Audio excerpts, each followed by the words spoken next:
We have Lance Binoniemi I know we worked on it. We worked on it. I just can't get it. I'm sorry, Lance.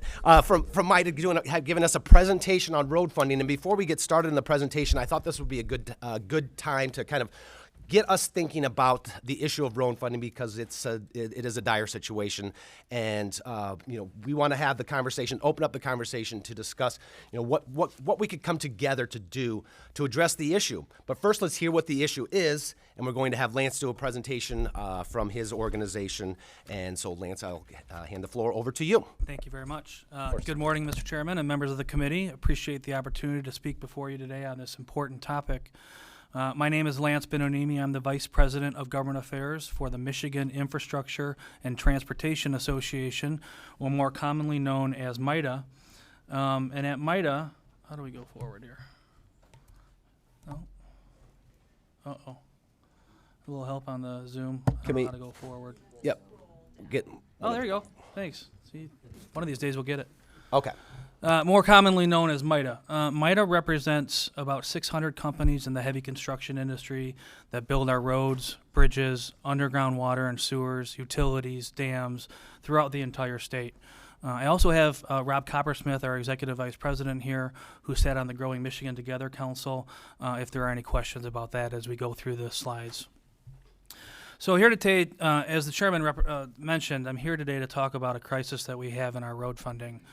We have for decades underinvested into our roads and bridges throughout the state, and the results are pretty clear.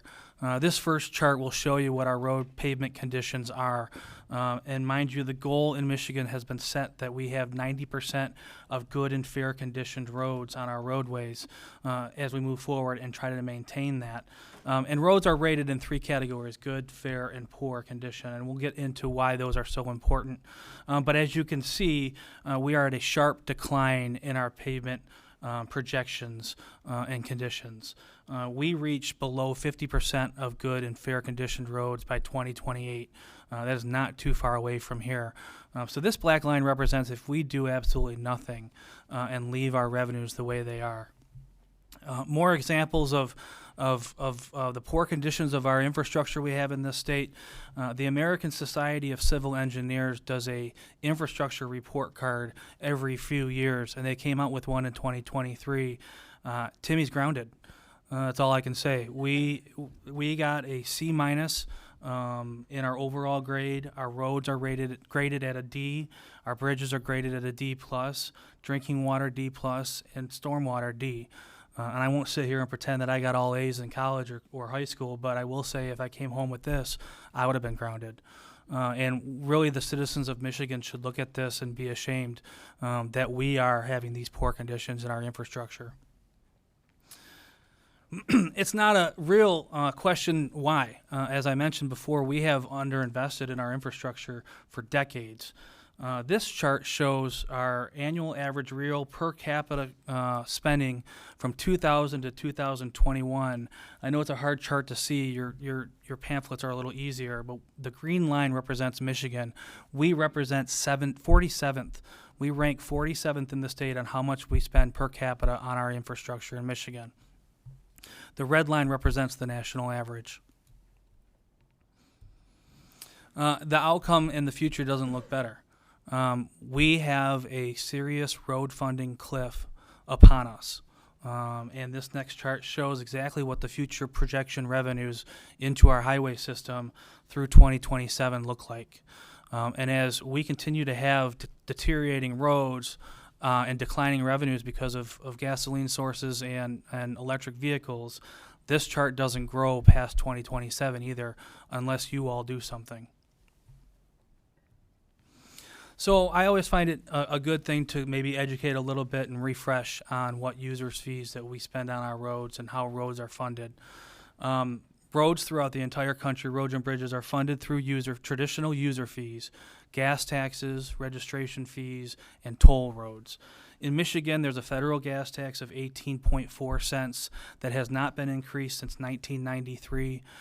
We have a Michigan gas tax at 30 cents. Registration fees are based off the value of a vehicle, and we do not have toll roads in Michigan. Michigan is at this point, I believe, one of 5 states that actually assesses sales tax on its motor fuel. We at MITA believe that is our biggest public policy problem that we have in the state on road funding. Very little of that. In other states where sales tax is put on fuel, that revenue goes towards roads. When you poll our citizens in Michigan, they believe every dime that they put into the pump that's in tax goes to our roads. When unfortunately hardly any of the sales tax goes into our transportation network. Of the $1.1 billion that sales tax on motor fuel raises, $50 million goes into the Comprehensive Transportation Fund. A little background on recent increases that we've had. The 2015 funding package that you may or may not be familiar with. I think some staff were here during that time period. I'm not sure there were any lawmakers still here. But as the governor, Rick Snyder, signed that bill, his exact words were, "This was a good down payment," knowing that that was not enough to solve the problem. And part of that reason is we recognized a $1.4 billion annual need back in 2010 and 2011. By 2020, there was $1.2 billion ingested. And so that's $14 billion lost in revenues that we could have put into the system had we acted on the numbers that we had that were current. Again, in better terms, this issue gets worse the more years we wait. But as you can see, we raised the gas tax by 7.3 cents. One of the best parts of that package is we indexed that to inflation, which we should have done in the 90s. We increased registration fees by 20%. And then for the first time ever, we statutorily dedicated part of the income tax revenues from the general fund to go into transportation, which has to be appropriated every year. But even that didn't go into full fruition until the 2020-21 budget. We also increased registration fees for hybrid and electric vehicles at $50 and $140, respectively. As the governor at that time knew, we hadn't solved the problem, so he formed the 21st Century Infrastructure Commission, which is an extremely extensive report that had over 100 recommendations for the state's infrastructure. But for road funding purposes, it recognized and identified a need of $2.2 billion more annually for the next 20 years to get our road system in 90% good and fair condition. Since 2016, we have had some significant yet very short-term investments that have gone into the system. We had the Infrastructure and Investment and Jobs Act out of Congress. The governor's Rebuilding Michigan, which was a 4-year bond program that invested $3.5 billion that unfortunately we have to pay back eventually. And we have no structure or system for increased revenues for 2027 or beyond. We are in a road funding crisis, and the state needs a long-term, sustainable, equitable road funding solution. A little deeper into the IIJA money, and I do this because we saw media reports after media reports about how the investments out of Congress were solving our problem, and you see a lot of orange barrels out there. The public got the perception that we have solved this road funding problem, and we have not.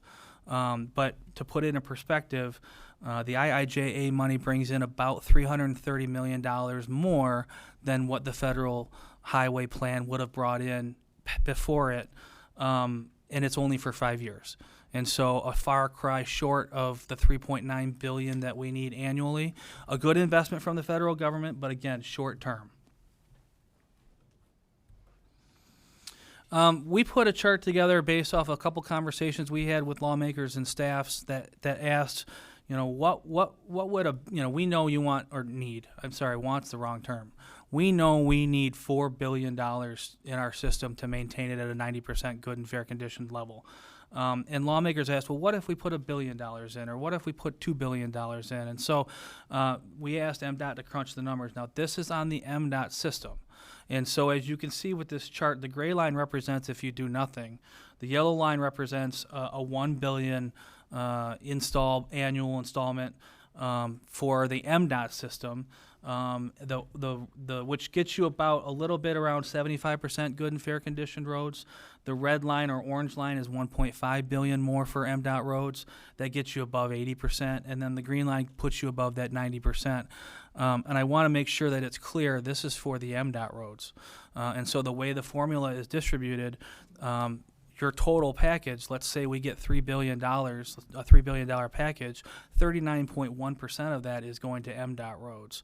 39.1% of that is going to county roads, and 21.8% is that going to cities and village roads.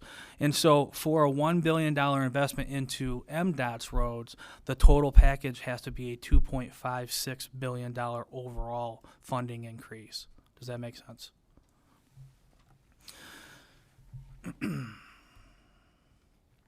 So I've spoken a lot about 90% good and fair conditioned roads and why it's so important to keep above that line and not let roads get into a poor condition road. We do a lot of asset management in the state of Michigan. We're one of the best in the countries. Our Transportation Asset Management Council was formed in the early 2000s, and they have been recognized nationwide on their ability to rate our roads and project what the roads will take to cost in the future. And this chart on pavement preservation shows you that if you can invest $1 into a good and fair condition road, you can save $6 to $14 in a reconstruction or rehab road. The next slide gives it a little bit more clear. Asset management for 50-year roads. And so the brown line is representing what a design life as built would be, and it's about 20 years design life if you don't touch that road and you don't do anything with it.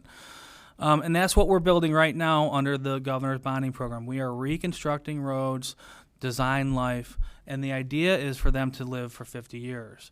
We are not investing properly for that purple arrow, for that capital preventative maintenance to extend that life of that road. And so we are investing a ton of money right now into our infrastructure and our roads and bridges. And we do not have a plan on how to maintain those investments or maintain that asset that we've reconstructed. The Growing Michigan Together Council, as I mentioned, my boss, Rob Coppersmith, Executive Vice President of MITA, sat on that council and sat on the infrastructure work group. Some of the key takeaways for us, it identified that we have a $3.9 billion annual funding gap in our transportation budget. It recognized that the problem continues to get worse the longer we wait and do nothing. And I'll give a little anecdote on that. Back in 2011, a House committee bipartisan work group suggested and found that the number was increasing by $100 million each year. That was in 2011 before we've gotten a lot of inflationary costs. So I would suggest it's much, much higher. But as you can see through the reports, that report recommended a $1.4 billion in 2011. Despite having increases in road funding in 15, a 16 report suggested we need $2.2 billion, and then a 23 report suggested we need $3.9. So it's not hard to see, and our payment conditions continue to get worse throughout of it. So it's not hard to see why we need more investments. And the last thing on a policy change that the council recommended was they expressed the need to transfer away from a gas tax funded system and examine alternative dedicated funding sources to maintain Michigan's roads infrastructure, including a vehicle miles traveled and tolling. And so road usage charges, this is a little recap on what we see across the country. We are a little bit behind in Michigan when it comes to a road usage charge model or vehicle miles traveled model. And we believe that this is the direction that most states will end up going as fuel-efficient vehicles become even more fuel-efficient, as electric vehicles become more in the play. We think the most equitable way to collect a user fee from an individual driving is through a mileage-based user fee. And so as you can see, 4 states have already implemented theirs, which are voluntary but have some good strings attached if you get in there. And it's trying to get people warmed up to these different concepts.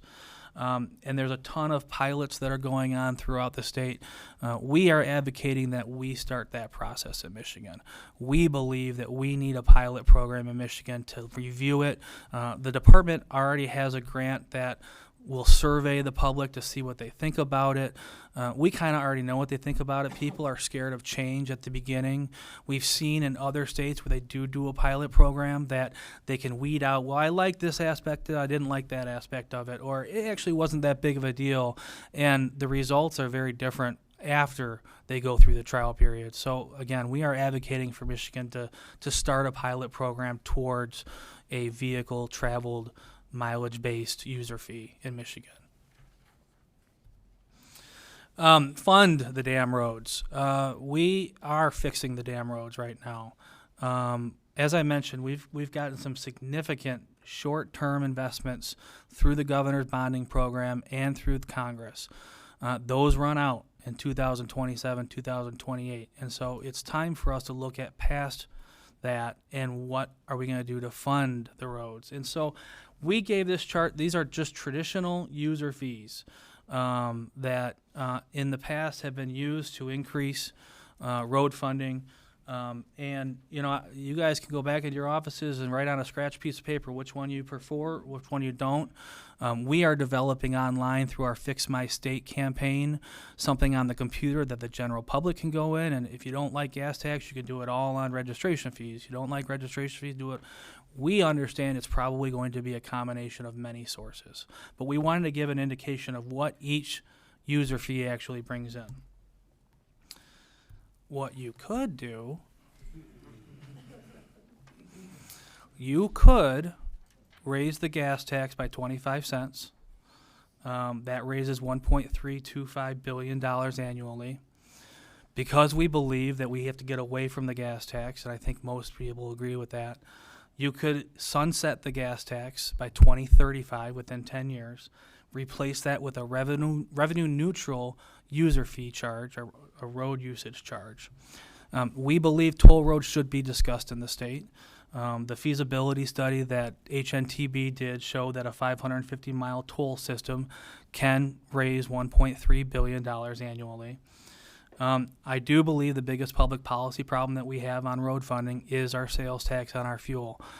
It artificially inflates our gas tax, bringing it to one of the highest in the nation, and it doesn't go to our transportation system, and the public believes that it should. And so we believe you can eliminate sales tax from motor fuel.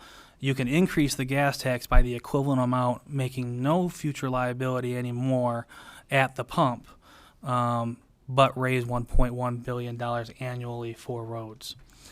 We also put in there some registration fee increases. You could increase registrations by 40%, getting you $560 million. And I'd be remiss if I didn't say we also need to adjust the electric and hybrid vehicle registration surcharges to reflect the increases in the gas tax throughout this problem, if that's the direction it's gone. Expiring also in 2035, because they will then be put on the road usage charge system as well. And so that raises $4.3 billion. I know it's an easy lift. But we often get asked, what's the plan? And then we put out a plan, and then people throw mud at it. And then we get often asked, well, why don't you have a plan? So we're either criticized for having a plan or not having a plan, but we want to put some stuff in front of you to show you this is serious and what it would take. Now, you go back to the governor's 45-cent gas tax proposal back in 2020. That was enough to raise the $2.2 billion that the 2016 report would show. Again, now we're at $3.9 billion, a few short years later, and it's not a 45-cent gas tax increase. That's why we know it won't be a one-sourced revenue source. We know it's going to need multiple. So on that front, were we done? How'd that happen? There we go. HNTB, which is a design and engineering firm, have they kind of looked at a couple of ways other states have done things. There are some unique things that other states are attempting to do rather than your traditional user fees. In Virginia, they have a vehicle registration surcharge for high miles per gallon gas vehicles. If you get over 25 miles per gallon on your vehicle, there's a surcharge, and then you can opt into a mileage-based system if you'd rather do that.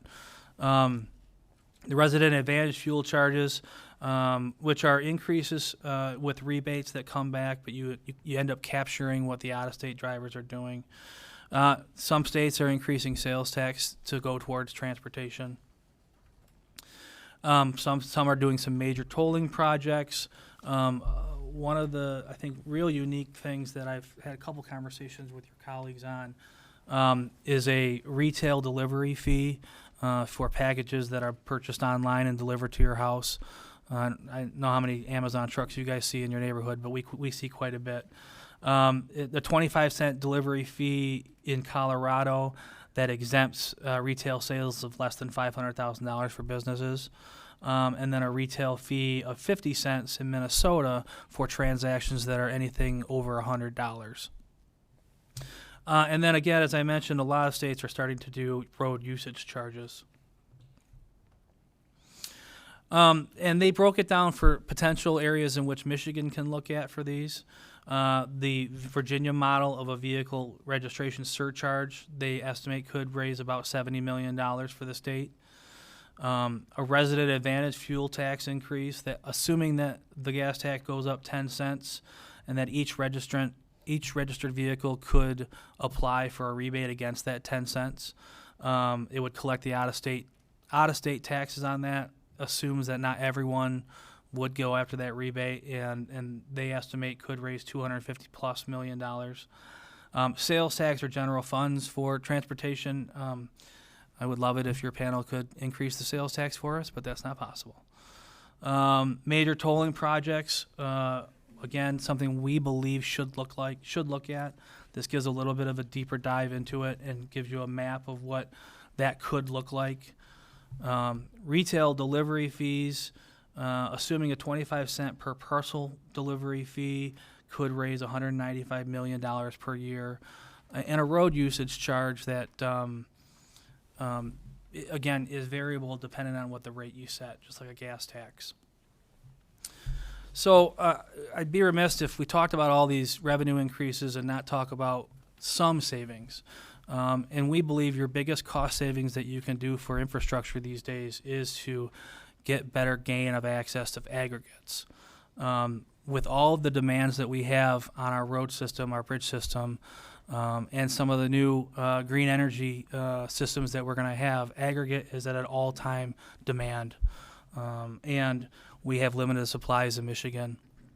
There are dozens of pits across the state that are either being denied or are in court with the local units of government, and it is costing infrastructure costs to increase significantly. The I-75 project segment 3 will get sand and gravel from St. John's. It's quite a hike. We have a contractor working in Ann Arbor who is going to get aggregate from Jackson.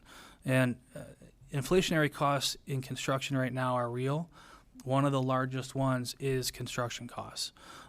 Because of the high demand, because of fuel costs, and because there is a high demand for truckers. And so it is one, in our opinion, it is the most cost-effective measure you could do for increasing investments in our infrastructure. And finally, we've got an ongoing campaign called the Fix My State. It includes members from business, labor, tourism, agriculture, and obviously transportation. I encourage you all to go to fixmystate.org. There is more information. Chairman, you alluded to this packet. There's way more information up there that we can get out. There's more studies on this stuff. And you know, study after study after study has shown that we have a huge problem in Michigan. We disinvested for decades. And we've done short-term fixes like bonding. We certainly have had governors that have supported this. Every governor since Engler has been a big proponent of increasing roads in our investments, or investment in our roads. And the legislature has not acted. And I'm not saying that you guys haven't acted. I'm saying all of them haven't acted. And we've had 30 years of inaction on this issue. And I think there's an opportunity to finally fund the damn roads. Well, thank you so much, Lance, for your presentation. Very eye-opening, disappointing. I mean, all kinds of words could come out. You know, the problem is that, and I don't mean to say this in a sort of a crass way, but, you know, people want the roads fixed, right? But they don't want to pay for it. And that's a problem. That's a huge problem. And it's a problem for us sitting up at this table. It's a problem for us over in the House that we all understand that nobody wants to pay for the roads. And if I came out and said, this is what I would like to do, increase your gas tax, do a vehicle miles traveled, it could be used against me very easily. And that's what makes this so difficult. And this is why we need to have this conversation, to be able to come together and figure out something. There are solutions in here, guys, but we have to be brave enough to take them up. So with that, Minority Vice Chair Outman has a question. Well, thank you, Mr. Chair, and thank you, Lance, for being here.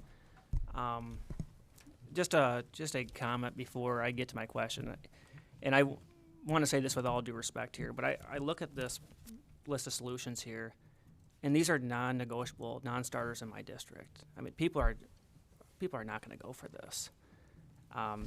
You look at Michigan and the cost of living here.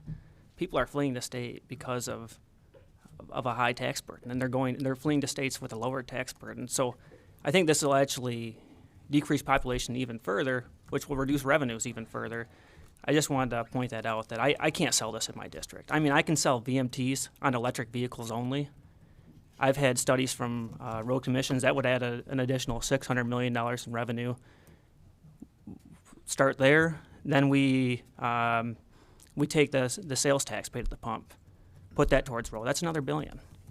Now we're looking at $400 to $500 million in existing money within our budget that we can redirect to roads. That gets us above $2 billion. So I think we can achieve what you want to achieve without going through all these things, raising the gas tax, raising registration fees, some of those methods of increasing taxes. I can't sell this in my district, Lance. I can, like I said, I can get people to be receptive to the ideas of vehicle miles traveled for electric vehicles only. And I don't know why we would even throw the baby out with the bathwater. We have a reliable revenue stream with the gas tax for gas combustion engines anyway. I don't know why we'd even transition to a VMT for those vehicles. I would urge my colleagues to let's start with the VMT for electric vehicles only. We can phase out that enhanced registration fee that they pay already and roll them into a transitioned VMT method of taxation. That's just my suggestion. But I respect you a lot. I enjoy working with you. I just wanted to explain my thought process when I oppose some of these solutions here. But I want to talk about just funding in traditional roads and bridge infrastructure here in the state of Michigan. So I sit down with various road agencies, county road agencies, MDOT, and they've repeatedly said to me throughout my time in the legislature, we can only repair 10 to 15% of the roads at any given time. What is that dollar amount? Is there any sort of estimates of what that dollar amount is for fixing 10 to 15% of the roads at a given time? I do not know what that dollar amount is. I believe the County Road Association breaks their county roads down like that, but I don't believe the state does. I'm not sure what that dollar amount is, and I think part of it is it's hard to know because we're doing so many different fixes.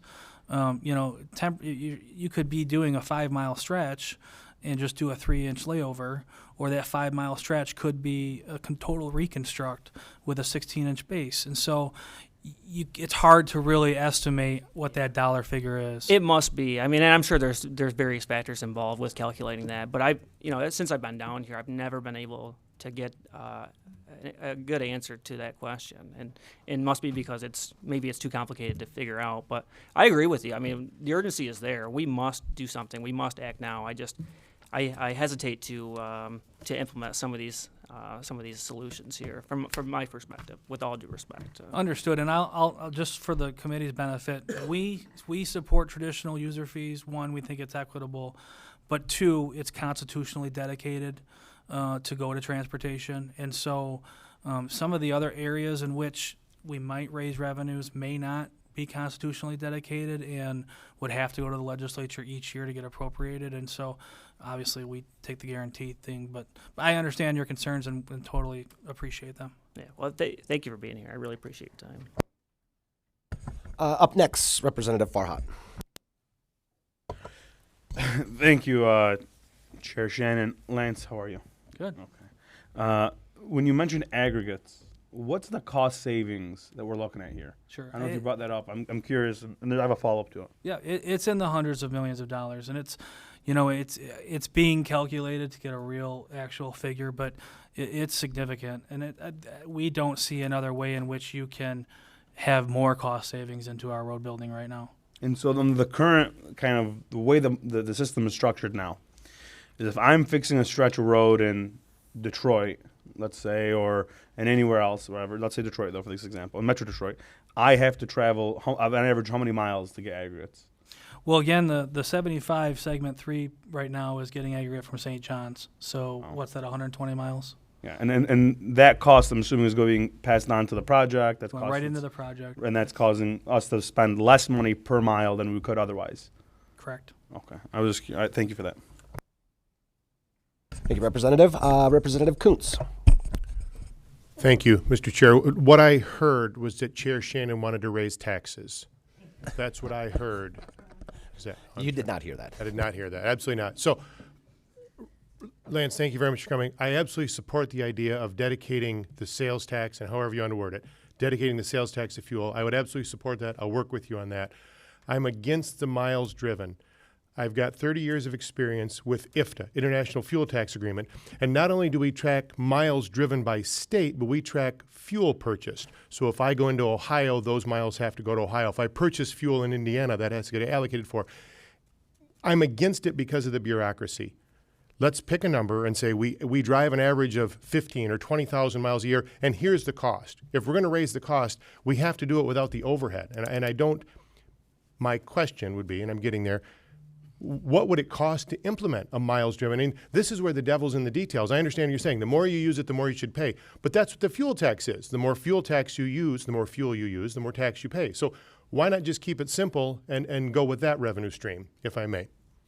Sure. And again, we believe that there needs to be a shift because more fuel efficiencies and electric vehicles. So that's sort of our idea. We also, and appreciate Vice Chair Altman's comments, we also believe it should be expanded to all vehicles because we believe it should be equitable. It should be across the board. It doesn't matter what you're running on. And I don't, if hydrogen that I keep reading about keeps coming up, I don't want to have to come back and say, oh, now we got to include hydrogen tax. I just think that, again, we look at it as the most equitable way of doing it. We believe the federal government is way behind on it, but eventually will catch up, and it'll be something that you can collect out of state mileage. There'll be regional agreements. There are already some regional agreements that are already out there. And so some of the problems that we're seeing, and that's one of the good things about being behind the 8 ball is that we're able to see some of the things that have gone right and gone wrong in other states and utilize them for us. I understand. If I may, Mr. Chair, my question is the administration of it. Do we have any idea what it would cost to administer a fee on every vehicle driven every mile? Right. So we don't. And that's why we are advocating for a pilot program in Michigan that will look at all of that stuff. Most states that develop this kind of stuff, they have a overseeing board of some sort with industry experts that dictate, what advances they put into it, how they collect it, what's the fee structure, that type of thing. And that's what we're advocating right now. I don't believe that you can just say to the citizens of Michigan, you're now going to have your miles recorded and that's how you're going to pay overnight. I just don't believe that you can do that. And so I think it needs a little bit of, selling. Thank you, and thank you, Mr. Chair. Representative Roth. Yeah, thanks, Lance. Good to have you here.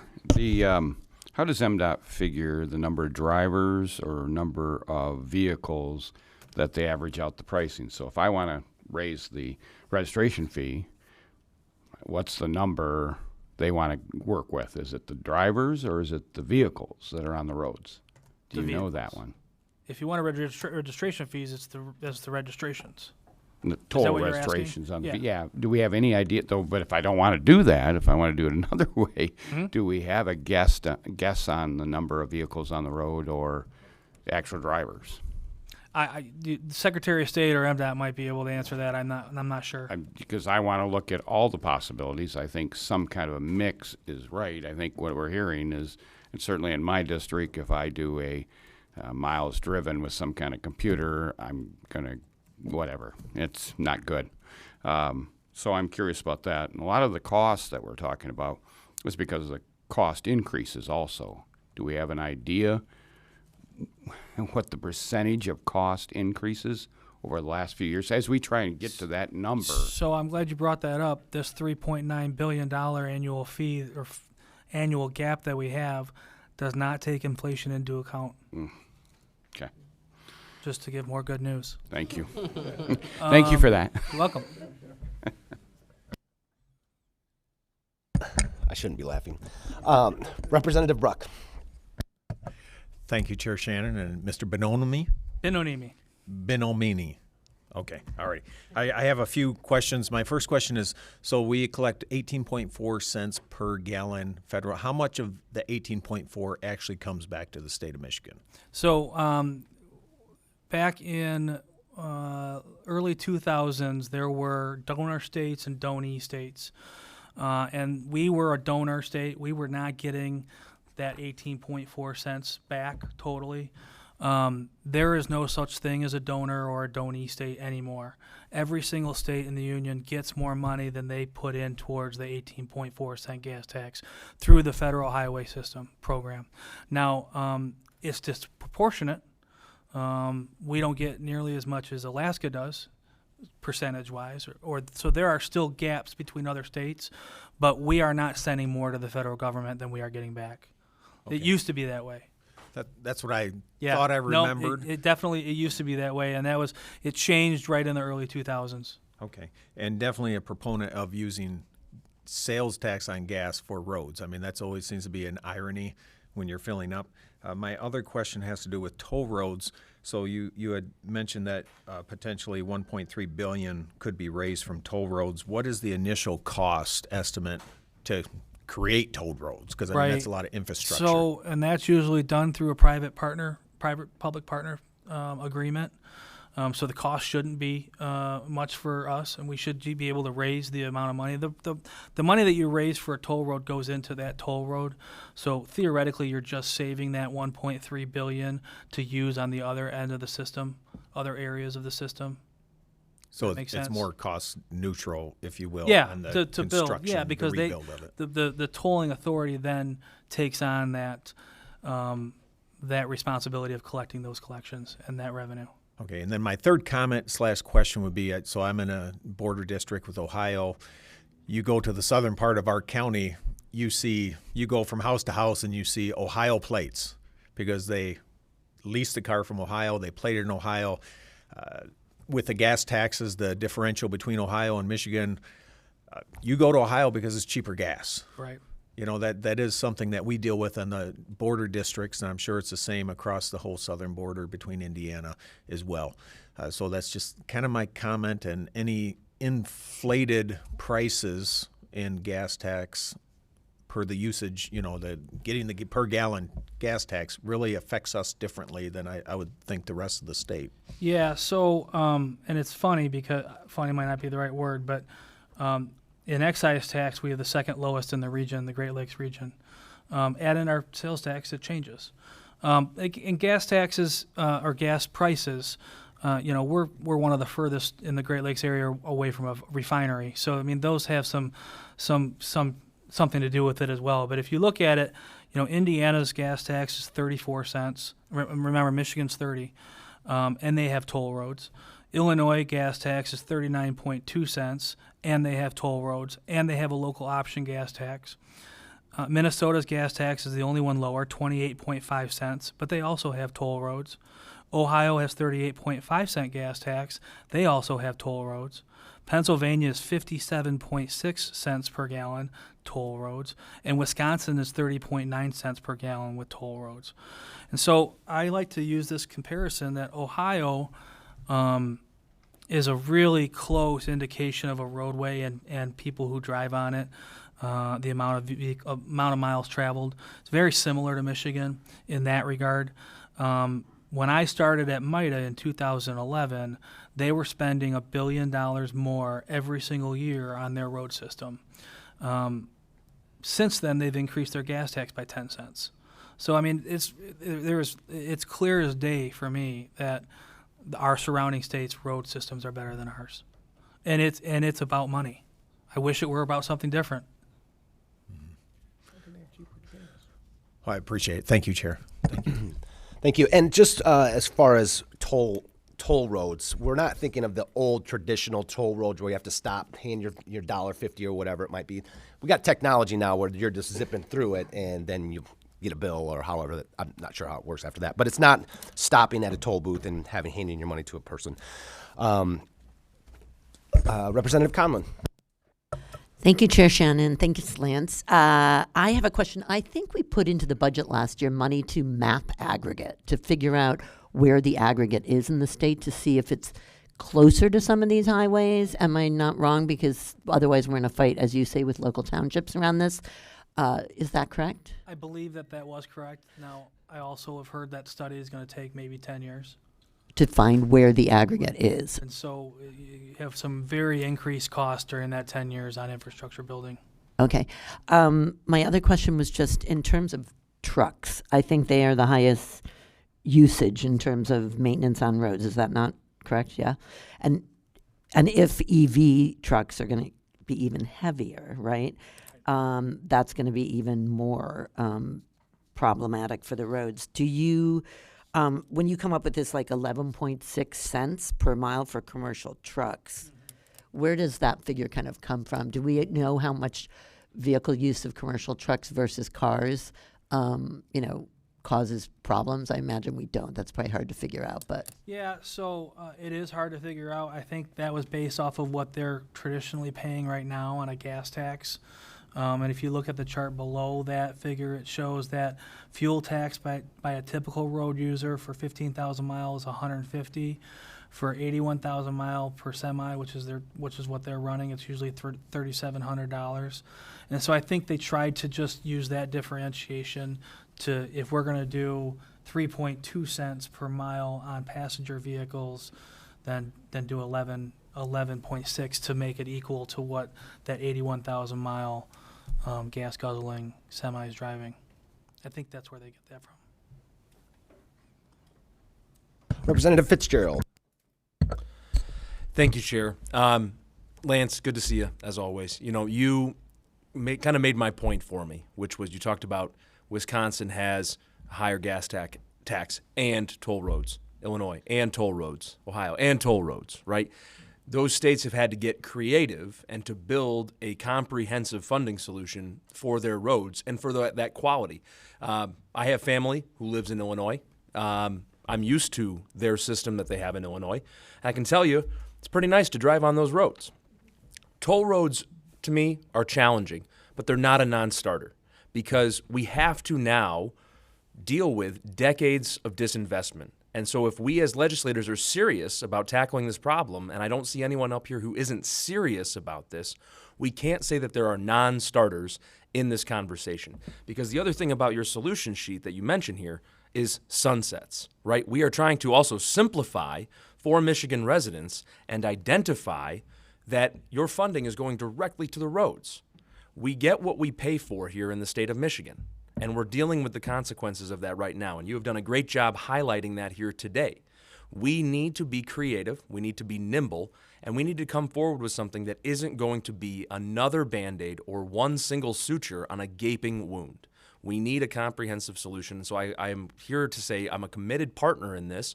We've had continued conversations about this, and I thank you for your work about how do we generate that $4 billion that we need to make sure that we are not grounded like Timmy. Thank you. Thanks, Representative. That was nice. I like that. Representative Miller. Could you put on your microphone? Representative Conlon brought up the point of these EV semis being so much heavier, and I've seen it in my own community where these trucks have torn up the same road over and over and over again. Shouldn't they be paying more? And how does that look? And what is the timeline for that?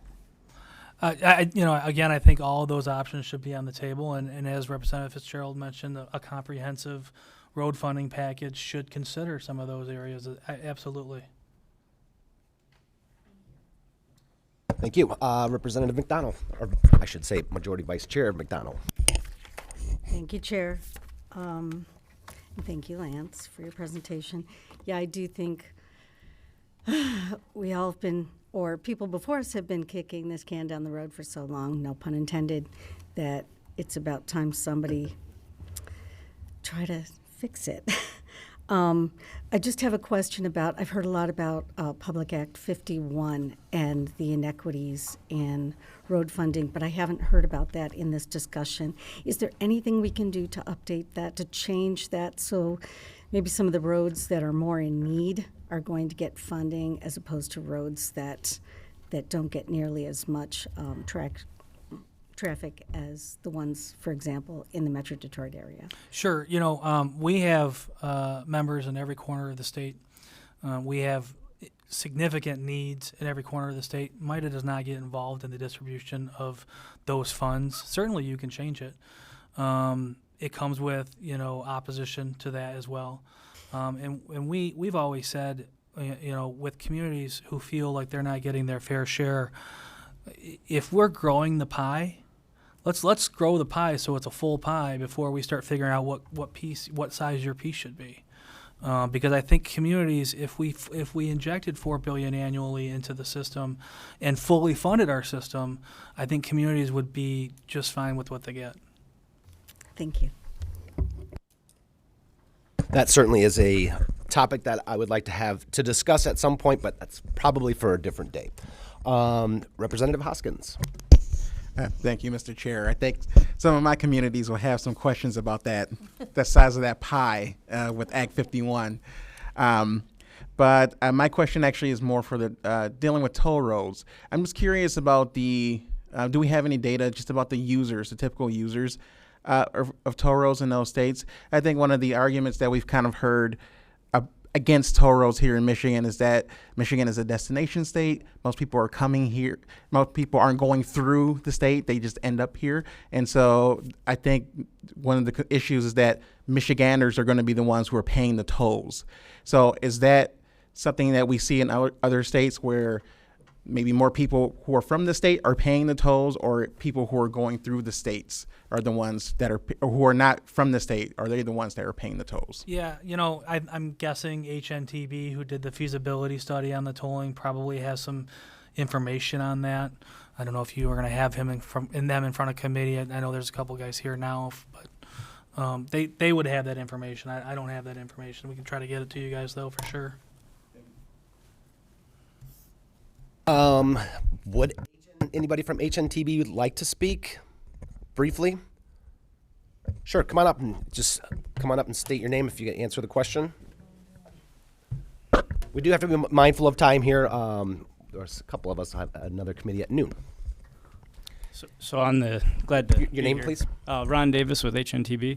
So I was the deputy project manager on the tolling study that Lance has mentioned, and on the in-state, out-of-state question, we did look at that extensively in our study, and yes, Michigan is more in-state, so more Michiganders would be, I guess, paying the tolls, for example, compared to like the Indiana toll road where you get more in-state, out-of-state. So that is the case, but for example, in southeast Michigan, you do get a lot of outer-staters, and we did, for example, talk with the Illinois Tollway, and they said that they have, you know, several hundreds of thousands of transponders, which are the device used to pay your tolls in Illinois, registered to Michigan residents. So we do see a lot of, you know, people in Michigan already having the out-of-state transponders as well, and being somewhat used to that, as I think like Representative Fitzgerald mentioned.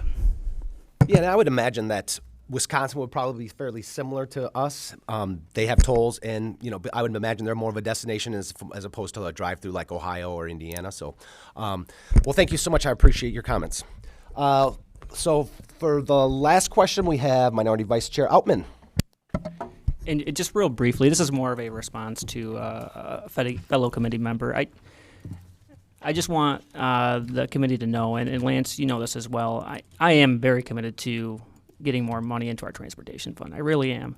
The reason I oppose these solutions, these tax increases, is because I know we can do it without it. I know we can. I just listed off three ways where we can get at least $2 billion in additional revenue. If we're serious about funding roads, let's fund roads and then fund everything else after the fact. Let's zero base our budget out and just fund roads. If roads and education are our two priorities, Let's fund those two things first and then fund everything else after the fact. But I know we can do this without tax increases. I know we can. We just got to make the tough choices and do what people sent us down here to do. Okay, I think that is all the questions that we have for you. Thank you so much for coming today. Really do appreciate it. It was a very informative presentation, and I hope that this will spur some action from us. So thank you so much. Okay, so gotta get my glasses again. So we have no absent members. There being no objection, there being no further business before the committee will stand adjourned.